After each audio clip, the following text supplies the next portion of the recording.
So, your sweet little friend. She can be quite the tease, it seems. You must think you're very clever for worming that out of her. You know, I bet you... My dear Leah, something like that is not exactly the wisest thing to say. A good mood. Here, now. How could... No, never mind. In any case, my dear, Miss Therese said the only other one here who was involved in that case... Well, it's not. Not directly, anyway. Aha! Not directly. Now we're getting somewhere. Look, I don't want to talk about it, and I'm sure Sherry said the same thing. It was bad. For everyone, but especially for her. The truth she learned that day, she's never going to forget. And she definitely doesn't need you dredging it all up.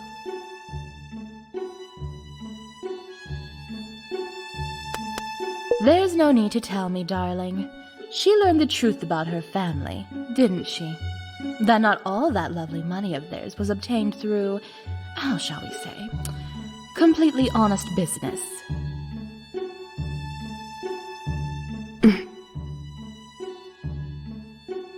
It's plain as day, really.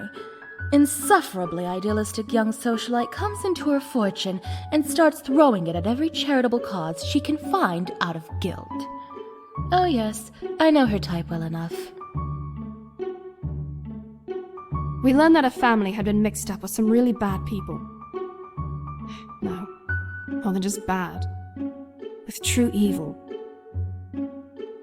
And so it turns out her life of wealth and comfort was built on the blood of innocence. So very tragic for her, I'm sure. She just wants to make up for it all. Make it all right again. Sometimes I worry she thinks she can carry the weight of the whole world. She pushes herself hard enough. Yes, I did say insufferably idealistic, didn't I? If by that you mean a better person than you'll ever be, then yeah, that's... And let me guess, you do whatever it takes to keep your dear little friend safe. Whatever it takes. My, such ardor, such resolve. Too late.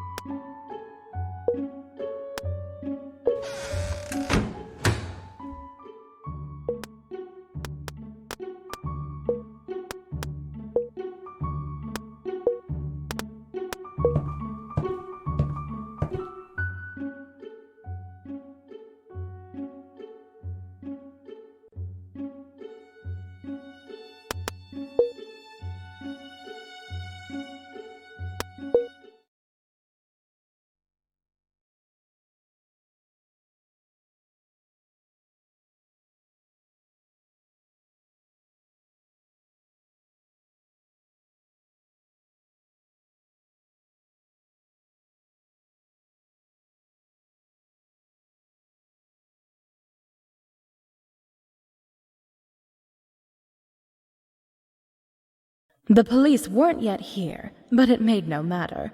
I had seen everything I needed to see. It was time to lay this mystery to rest. I do so love it when someone other than me gets their...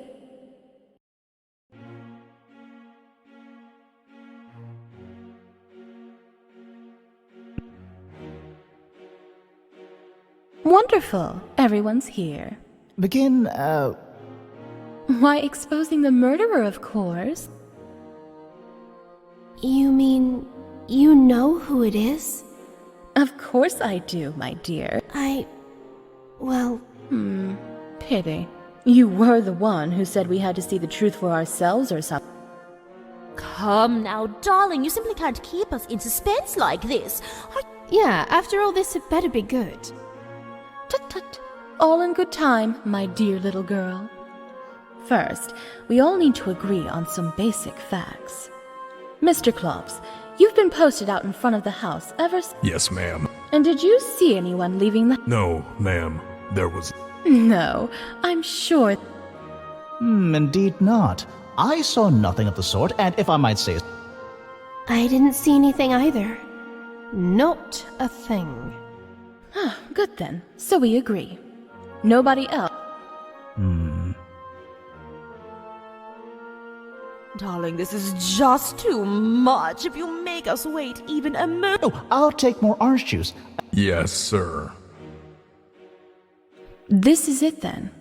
Whoever I point to now is not going to be terribly pleased. If they wanted to have half a chance of getting away with it. It was you, little Leah. You killed Prince Titanico. Really? Well, you've got a lot of nerve suggesting that. Hope you have something to back it up. Besides, that's impossible. Leah would never do a thing like that. Why would she? I must say it does sound a bit far-fetched to me. As far as I could tell, Miss Leah and the prince barely even knew each other. Far-fetched? Not in the least. In fact, Miss Leah had a very good reason indeed for doing what she did. You see, she was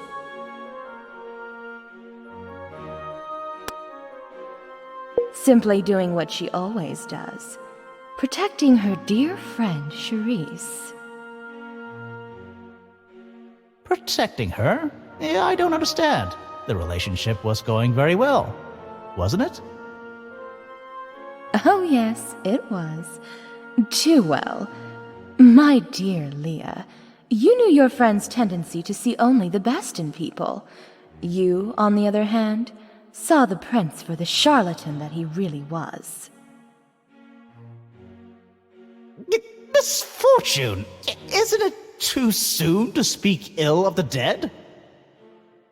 Sure, I knew that the prince was a cad. I'll cop to that much. But so what? So you thought poor little Charisse was in over her head with a very dangerous man. You can't deny it, my dear. You all but told me that yourself. I see. So, was she happy? It was what she wanted. So yeah.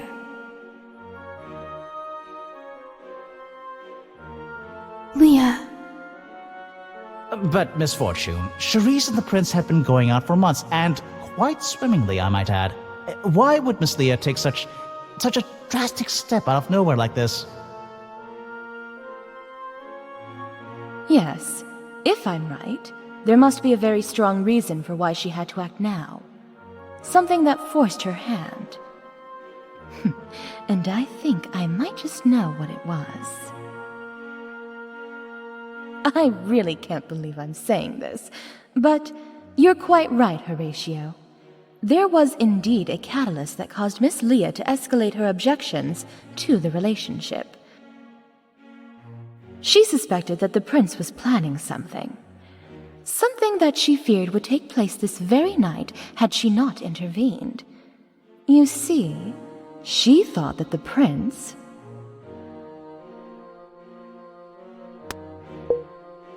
was planning to marry Charisse. In fact, I think there's a very good chance he was going to propose to her tonight.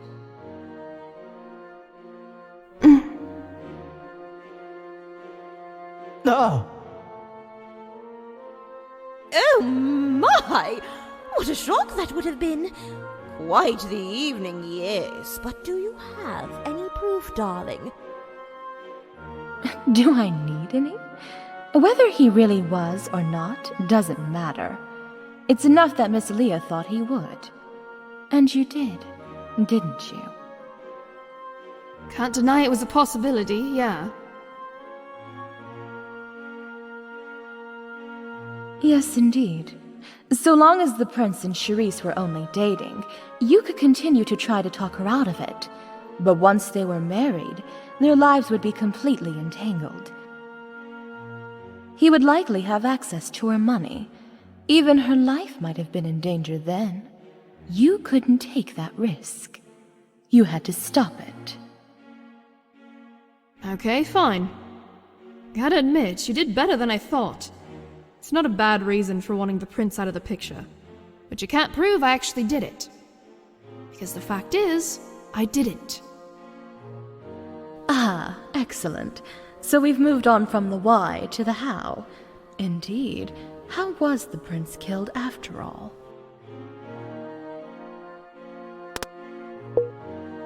Was stabbed, yes, but that came later. If you look at the body, there's very little blood. Besides, a young woman of Miss Leah's stature against a man like the prince? Even with a knife, it would be a risky prospect, and almost certain to get blood on her. It's clear that by the time the stab wound was delivered, the prince was already helpless, or maybe even dead. So, what do you suppose happened then? Let's think back for a moment. Just what was the prince doing when he left us for the last time? I just told him about a phone call. He was going to take it in the hall. Indeed he was. At the top of the double stairs, there's a phone, isn't there? And that's where the attack actually took place. The killer took advantage of the dark and the distraction of the phone call to shove the prince over the balcony. Take a look at his leg and the way he landed if you like. The truth is clear enough. He did look like he fell, but Well, there's a laugh. I'm too small to go at him with a knife, but I'm not too small to push him over a ledge. And anyway, what kind of plan is that? Was I supposed to follow him around all night and just hope he walked too close to a railing with no one else around? This is it. The little twerp is too smart for her own good. She would have everything planned out in advance. She wouldn't leave anything to chance. How could she have been certain to get the prince by himself? Wait, that's it. That, my dear girl, is simple. The phone call. But I answered that call.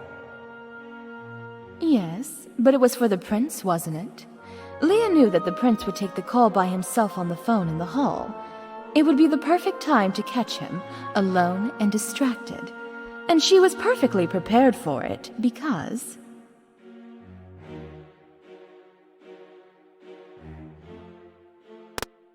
you were the one to tip off the caller.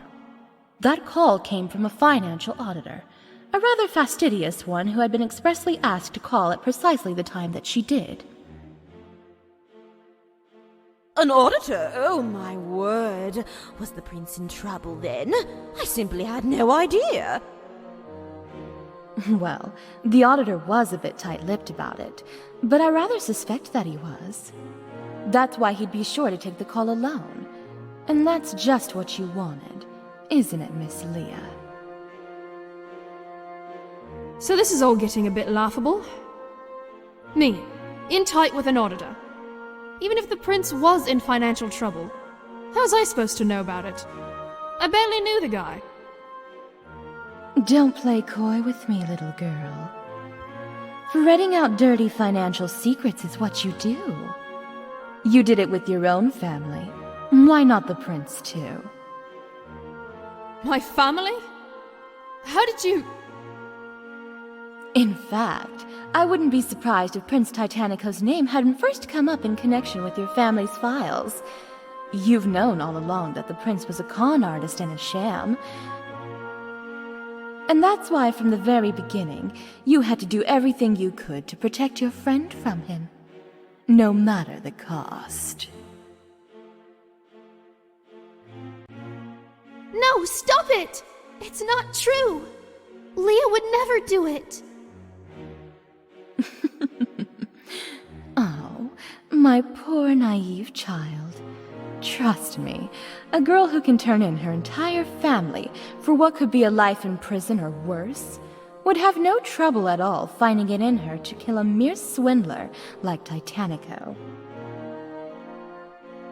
Hey, I hear something. The coppers are here. Miss Leah, I'm sure there's something we could do. We can tell them it was self-defense. No, I've heard enough. This ends here.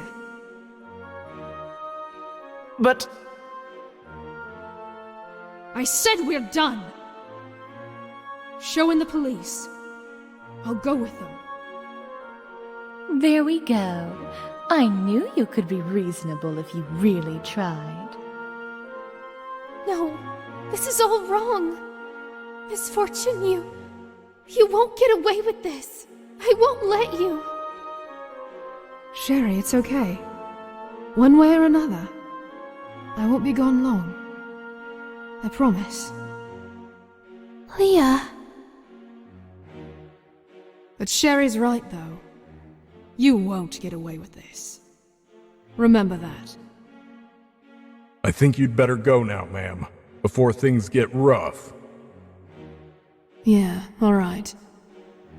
Won't be sad to see the last of this house, at least. Goodbye, Leah.